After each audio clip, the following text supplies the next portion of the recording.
एकीकडे मोठे ठाकरे बंधू एकत्र आल्यानंतर आता आज आदित्य ठाकरे आणि अमित ठाकरे सुद्धा पुन्हा एकत्र दिसण्याची शक्यता आहे। संध्याकाळी 6 वाजता एकत्र येण्याची शक्यता आहे। वरळी पोलिसांच्या गणेशोत्सव मंडळाचं पाद्यपूजन संध्याकाळी 6 वाजता वरळी पोलीस कॅम्पमध्ये हा कार्यक्रम होणार आहे। पाद्यपूजन आणि बोधचिन्हाचं अनावरण होणार आहे आणि या कार्यक्रमाला आदित्य ठाकरे आणि अमित ठाकरे येण्याची शक्यता वर्तवण्यात येत आहे। आज मोठे ठाकरे बंधू एकत्रित आल्यानंतर आज आदित्य ठाकरे आणि अमित ठाकरे सुद्धा एकत्रित दिसणार का याकडे आता सर्वांचं लक्ष असेल।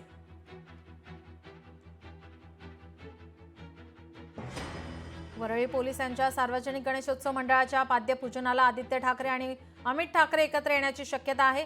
संध्याकाळी 6 वाजता वरळी पोलीस कॅम्पमध्ये पाद्यपूजन आणि बोधचिन्हाचे अनावरण होणार आहे।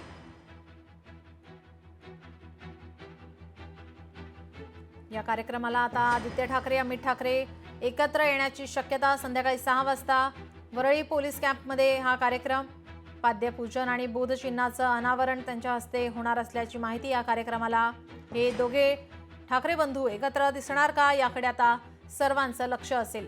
थोड्या वेळापूर्वी उद्धव ठाकरे यांच्या वाढदिवसानिमित्त राज ठाकरे हे मातोश्रीवर दाखल झाले आणि आज वरळीमध्ये हा संध्याकाळचा कार्यक्रम ज्या कार्यक्रमाला आदित्य ठाकरे आणि अमित ठाकरे हे सुद्धा एकत्र येणार असल्याची माहिती समोर येत आहे।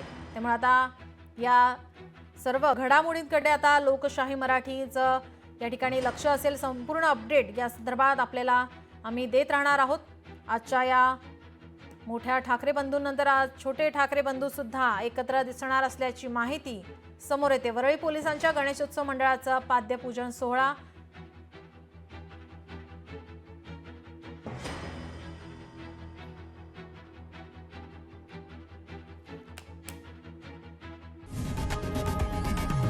लोकशाही मराठी ऐका, पहा, जागरूक रहा।